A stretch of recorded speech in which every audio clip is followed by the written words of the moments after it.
j'ai attiré votre attention avec cette miniature, n'est-ce pas? Espèce de petit malin.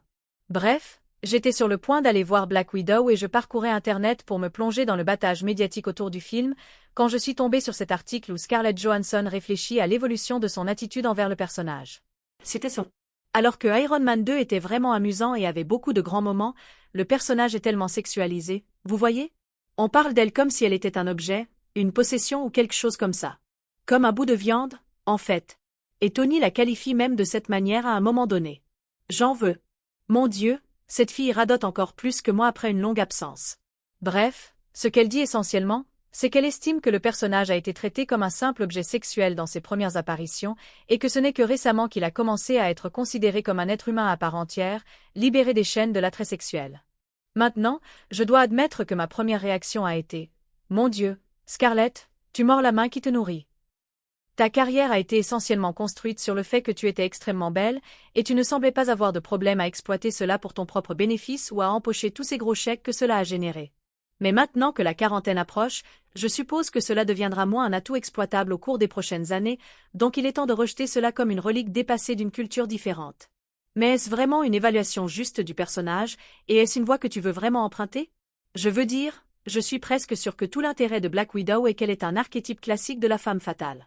Elle est belle et sexy, et elle utilise ses traits pour distraire ou manipuler ses adversaires masculins, créant une faiblesse qu'elle peut exploiter. Je veux dire, les espionnes font ce genre de choses depuis des siècles, pour une simple raison. Ça marche, putain. Même dans Iron Man 2, Black Widow a pu utiliser sa beauté pour infiltrer Stark Industries afin d'espionner Tony. Oui, elle aurait probablement pu se battre pour entrer et vaincre le garde de sécurité qui lui barrait la route, mais à quoi bon puisque ce n'était pas sa mission? Son travail était d'utiliser tous les outils à sa disposition pour accomplir son objectif avec un minimum de dégâts collatéraux, et l'un de ses outils les plus précieux était son apparence. Enlève ça, et il te reste essentiellement un Avenger humain de bas niveau, au même titre qu'Hawkeye. Quelqu'un qui peut se battre et tirer avec des armes à un niveau raisonnable, et c'est à peu près tout.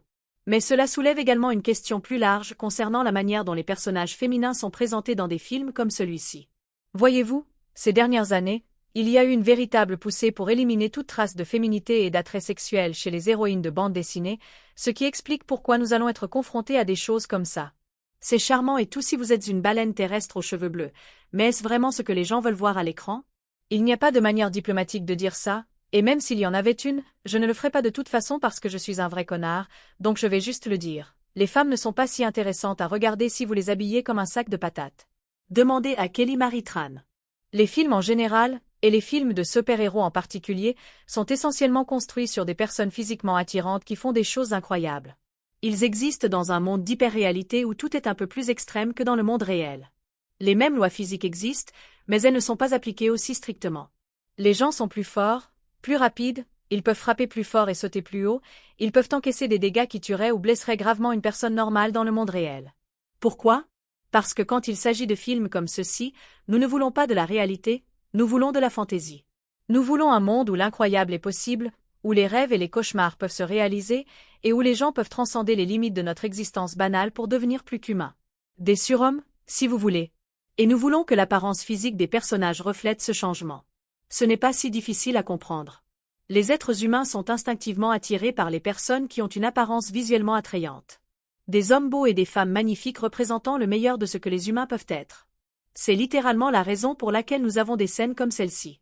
Oui, je doute que Scarlett ait un problème avec ce genre de choses, même si cela joue sur exactement la même psychologie qui nous a donné Black Widow dans une robe moulante ou un uniforme de combat ajusté. La différence réside dans la manière dont ils atteignent cet objectif.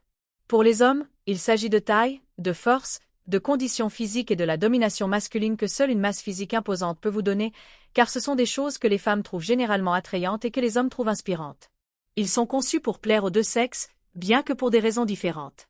Le truc, c'est que les femmes ne peuvent pas utiliser la taille, la force et la domination physique pour attirer l'attention parce qu'elles n'ont pas ces atouts et ne les auront jamais. Aucun régime ou exercice ne rendra une actrice plus grande d'1 pied et plus lourde de 70 livres.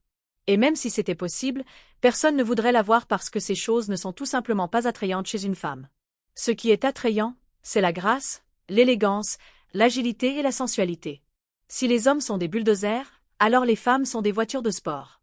Rapides, agiles et élégantes. Chaque genre donne le meilleur de lui-même lorsqu'il joue sur ses forces, et pour les femmes, c'est exactement là qu'elles excellent. Les réalisateurs de films le savent depuis l'aube de l'industrie et ils ont parfaitement compris comment y faire appel. Est-ce manipulateur et exploiteur? Absolument. Exactement de la même manière que Chris Hemsworth torse nu est manipulateur et exploiteur. C'est essentiellement de cela que parlent les films. Le problème, c'est que lorsque vous inversez cette stratégie et que vous faites en sorte que les femmes essaient de copier les caractéristiques masculines, elles finissent généralement par ressembler exactement à ce qu'elles sont. Des prétendues plus petites, plus faibles et mal à l'aise, essayant désespérément d'être quelque chose qu'elles ne sont pas. Et croyez-le ou non, les gens voient à travers ce genre de choses beaucoup plus facilement que vous ne le pensez. Donc, je suppose que ce que je dis ici, c'est « fais attention à ce que tu souhaites, Scarlett ».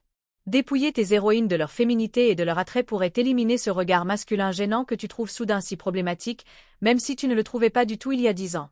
Mais cela enlève également un élément assez vital de ce qui les rend si attrayantes et intéressantes en premier lieu. Et tu pourrais bien découvrir que sans cela, eh bien, les gens ne s'intéressent plus vraiment à toi. Bref, c'est tout pour aujourd'hui. Allez, cassez-vous.